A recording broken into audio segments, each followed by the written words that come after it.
తమిళనాడు రాజకీయాలు ఎప్పుడూ ఒక సినిమా థ్రిల్లర్ను తలపిస్తుంటాయి. దశాబ్దాలుగా పాతుకుపోయిన ద్రవిడ పార్టీలు డీఎంకే, అన్నా డీఎంకేల కోటలను బద్దలు కొడుతూ తలపతి విజయ్ నేతృత్వంలోని టీవీకే పార్టీ సృష్టించిన ప్రభంజనం దేశవ్యాప్తంగా హాట్ టాపిక్ అయింది. ఒక కొత్త పార్టీ పెట్టి నేరుగా ముఖ్యమంత్రి పీఠం అధిరోహించిన విజయ్ని చూసి అందరూ ఆశ్చర్యపోతున్నారు. కానీ ఈ పొలిటికల్ హనీమూన్ ఎక్కువ రోజులు సాగేలా లేదు.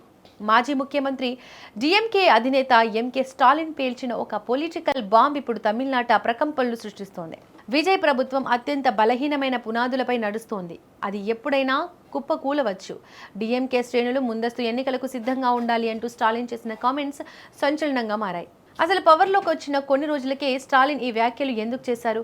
తలపతి విజయ్కు పొంచి ఉన్న ముప్పు ఏంటి? ఎన్నికల ఫలితాల తర్వాత మొదటిసారి డీఎంకే జిల్లా కార్యదర్శులతో సమావేశమైన స్టాలిన్ ఓటమికి పూర్తి బాధ్యత తనదే అని ప్రకటించారు. కానీ అదే సమయంలో విజయ్ గెలుపును కూడా ఒక మాయా సునామీగా అభివర్ణించారు. ఆ మాయ ఎక్కువ కాలం నిలబడదని ఆయన ధీమా వ్యక్తం చేశారు. స్టాలిన్ ఈ రేంజ్లో కాన్ఫిడెంట్గా ముందస్తు ఎన్నికల గురించి మాట్లాడడానికి ప్రధాన కారణం తమిళనాడులో మొత్తం 234 అసెంబ్లీ స్థానాలు ఉంటే ప్రభుత్వాన్ని ఏర్పాటు చేయడానికి 118 సీట్లు కావాలి. కానీ టీవీకే పార్టీకి వచ్చింది 108 సీట్లు మాత్రమే. అంటే మ్యాజిక్ ఫిగర్కు 10 సీట్ల దూరంలో విజయ్ పార్టీ ఆగిపోయింది.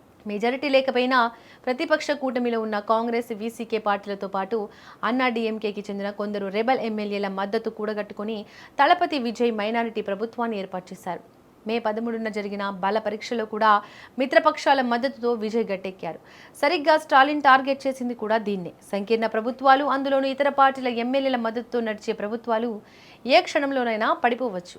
మిత్రపక్షాలు ఏ చిన్న అసంతృప్తికి గురైనా లేదా డీఎంకే లాంటి బలమైన ప్రతిపక్షం వాళ్లను తమ వైపు తిప్పుకున్నా విజయ్ ప్రభుత్వం మైనారిటీలో పడిపోతుంది. అందుకే ఆ ప్రభుత్వాన్ని బలహీనమైన పునాదులపై ఉన్న ఇల్లుగా స్టాలిన్ అభివర్ణించారు.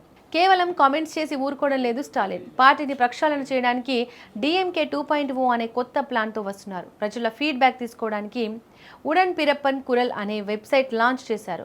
క్షేత్రస్థాయిలో నిజాలు తెలుసుకోవడానికి కమిటీలు వేశారు.